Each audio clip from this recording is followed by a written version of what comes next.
kakhulu umhla ka 23 kuJune namhlanje 2026 7 days to go 7 days to go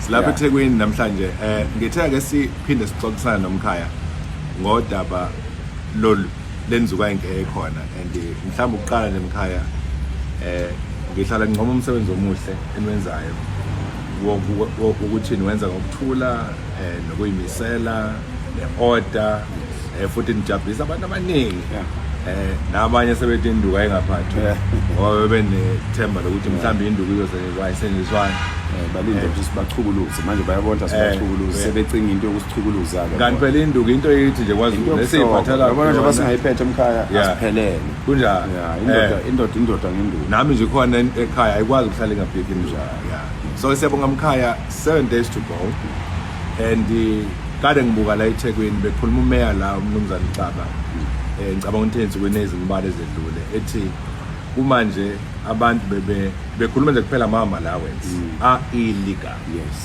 ethi baqale ko 1000 wanyuka wathi sebela ko 30000 nabo abasazi akekho umuntu owaziyo ukuthi bangani ngoba bayathutheleka eThekwini kuphela so abezwe elilodwa usungathi ucabanga ukuthi abamazwe ngokuhlukahlukana bangakanani aba-illegal uthini kuleyo ndawo Mkhaya?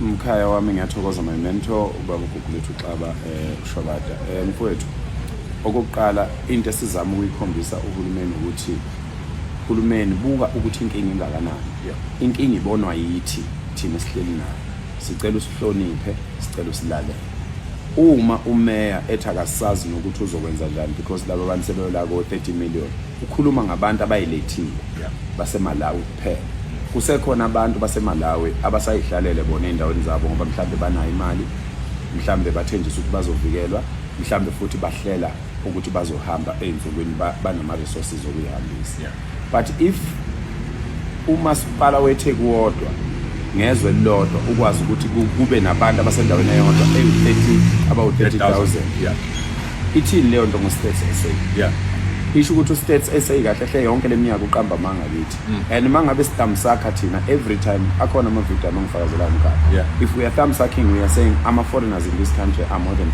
30 million I've been saying it in a couple of podcasts ngisho ukuthi baningi laba bantu because thina senza ucwaningo sineminyaka ewu-12 siqale ngo-2010 ukusebenza lo msebenzi esiwusebenzayo wensizwa noMsizwa Development Foundation sine data eningi sineyidleke ezama-drugs sesizinqwaba yamaphoyisa ukuthi akwazi ukubopha lawa asuke efuna ukubopha neyonke lokho so into nje uhulumeni okudinga ukuthi ayenze dinga ukuthi alalele abantu base-South Africa angazami ukuphambana nabo ngoba uma ephambana nabantu we understand ukuthi abaholi njengamanje baseyikhundleni so they are trying to protect their short term positions but that is not the case. This is the country, it's got laws and these laws needs to be respected and adhered to so ke sicela nje uhulumeni ukuthi ahloniphe lento esiyenzayo ngoba izobuyisa umnotho Mkhaya abantu bayaqashwa bayaqashwa kakhulu bayaqashwa abantu base South Africa bese siphinde sicela ke kubantu bakithi ukuthi sesibonile sike sayidlalela sayiphuzela utshwala sachitha isikhathi sangawuhlonipha umsebenzi sashaya incwadi zodokotela ezingekho emthethweni siqamba manga sithi siyagula sesibonile ukuthi ukwenza lezo zinto kusihluphekise kangakanani kwavulela nabanye abantu ukuthi beze bazodla izwe lethu njengamanje uma ubuyela emsebenzini yeka ukuphuza yeka ukulova emsebenzini sebenza ziqeqeshe ngokomqondo zitshele ukuthi usemsebenzini kuze kuyofika endaweni zamaphutha udinga ukuyimisela kakhulu Mkhaya ngoba lento le njengoba sikhuluma ukuthi njengabasunguli bayo nabahamba phambili njengamahalanjonjo kuyona isingaphezulu kwenu khulu bayo sebudinga ukuthi wonke umuntu waseNingizimu Afrika asondele mhlawumbe Mkhaya okunye okubalekile ukuthi asicacise lo akubona ukuthi kuzondwa abantu base-Afrika udaba la lungokuhlonipha imithetho yezwe wonke umuntu o-illegal aze ngiyibone mina lento njengoba sikhuluma nje ngeTheku kuthiwa eMaritzburg bayathutheleka usungacabanga ukuthi mangaka amadolobha eNingizimu Afrika bese ucabanga ama-nationalities akhona eNingizimu Afrika ukuthi laba abanye bangakabonakali bona bangakanani abakhona it's not about ukuzonda ama-Afrika ukuthi lonke ikhala lemithetho liyazi lento ukuze umangalo wesikhathi ukuthi ungayicacisa kanjani kubantu Yeah. ukuthi uma ungena kwaNdabandaba uhlonipha umthetho wakhona, Kunjalo. uma ungena kwaXaba uhlonipha umthetho wakhona. Yeah. So awumani ungena ufohle. Into enhle emkhaya ngalaba bantu ukuthi emazweni abo imithetho yabo iqinile. Yes. Yeah, so they understand uhulumeni that is causing the problem. Yes. Ikhulu zikahulumeni, some of the leaders ka ANC are the ones who are causing this problem because laba bantu baya understand that. That's why most of them voluntarily left. Yeah. And you know, some of them asked for repatriation. Because babonile ukuthi hayi ngempela. Yes. And there's videos of them Sebeyaqala bayakhuluma abanye bayasho ukuthi lento eyenziwe eNingizimu Afrika. It's something. Yeah. Mina mkhaya, I'm pledging myself. I'm putting myself down and saying I can help African countries. Yes. I can help the people of Africa to elect the right people. Yes. I can influence and motivate my African brothers and sisters to stand for their country, to stand up for their country and hold their governments accountable. I can help that. There is no hate. There is no hate. It is a law and order that even in their countries, as they fled their countries, they know they can't leave their countries and come to other countries and exercise their wrongful rights that they are, most of them are fighting for. And really speak so loud. I always say, because I travel a lot to the continent, and that in other countries you've got freedom of speech, but you don't have freedom after the speech. So that's what happens in other African countries, and that's the truth. So we are asking our African brothers and sisters to hold their governments accountable and make sure that their governments do the right thing. Because mkhaya, usazopawula nje, mina I consider this as a big reset button, yes. 100%. Not only for South Africa, for Africa, but for the entire world. African continent and the whole world. The whole world is crying about the same thing.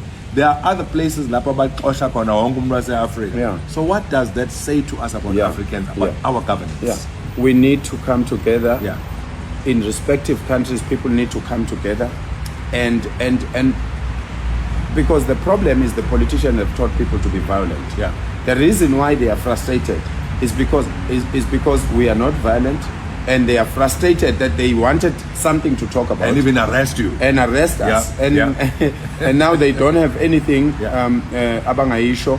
So ke sithi thina sicela kwawona our brothers and sisters in their countries, they should use the same model. Put down your corn knives, put down your spears, put down everything. Just put your hands at the back and say to the leaders, we voted for you. Fix our country. Our country's got resources, our country's got everything, so they mustn't be poor like this. And actually Africa must start thinking about stopping taking the resources outside of Africa. If those companies that are refining the resources, they must come and refine them in Africa. Because why would I want to go and buy gold in England? You know, it doesn't make sense. So siyabonga kakhulu, but okukhulu kakhulu mkhaya. Now that we are here, umhlaka tethu usufikile, sesicela nini ama technocrats, sesicela nini ifundiswa zakithi, sesicela nini osomabhizinisi, sesicela nini enaziyo ukuthi umnotho ugadwa kanjani on a larger scale. Sicela nini ukuthi nisondele ke manje nithi hayi madoda sebeqhelile abantu bokufika, sekulungile ke asiqaleni something manje ezokwenza ukuthi abantu base South Africa befunde ukwenza umsebenzi, because uhulumeni lacked that. You have all lama government departments and government bodies okufanele ngabe from 1994 afundisa abantu bakithi, but instead of ukufundisa abantu bakithi wonke leminyango kahulumeni became a money laundering schemes instead of helping people. Now sesithi ke sesilwile impencane, impenkulu ngeyomnotho. Sesicela nina ke izazi zakithi ukuthi nisondele, abantu abafundile basondele, besisize ke thina ukuthi sekulungile ke sebeqhelile laba abantu izwe ke li-structure ishwa kanje li-structure, and leave politics aside. Leave politics out of this program. Because it won't help. It won't help. The politics has taken the country down. We can't use the same tool to put the country down. We have seen what politics has done, and we can't be eating politics and drinking politics. We understand that, unfortunately, that's a system that is in place. But le ayidingi ipolitiki idinga abantu abathanda izwe labo. As we are saying in Mkhaya, ukuthi abasondela abantu bakithi abanochopho obujulile maqondana nokuthi fa kwenziwe njani kwakho komnotho. Kade ngibona omunye ngqonto umngatira ekhuluma ngokuthi laba abantu abagxekayo ake beyeke ukugxeka abeze nawo abamazi ngoba njengoba nje nihola lo mkhankaso omkhaya kuyamangaza ukuthola abantu abahlakaniphile begxeka nje kuphela kodwa uma ungathi phela kulungeleke awuthi ngihlehle inkinga iqala lapho umkhaya umuntu noma imuphi umuntu ogxeka engenaso isixazululo akahlakaniphile. You see the problem with abantu bakithi abamnyama, umuntu wakithi omnyama makakwazi ukukhuluma kahle isilungu isilungu sakhe simenza abukele phansi abantu bakubo. That's right. I dare any highly educated person, I dare him to conduct a march with 5,000 men, and alone control that march peacefully. I dare them. They can't do that. So how smart? How are you smart if you can't demonstrate how is smartness? Yes. So asiyeke singabantu abansundu ukuthi uma wafunda wakwazi ukukhuluma isilungu sakho kube ngesokubukela phansi abantu bakini. Asiyeke ukuthi mangabe umuntu wakini umuntu onsundu ubona abantu bakini benza into instead of uzofaka ihlombe to help when you see an opportunity to analyze and criticize, but you are not doing anything. That's true. Because you are sitting from a couch of privilege and then you can just say anything.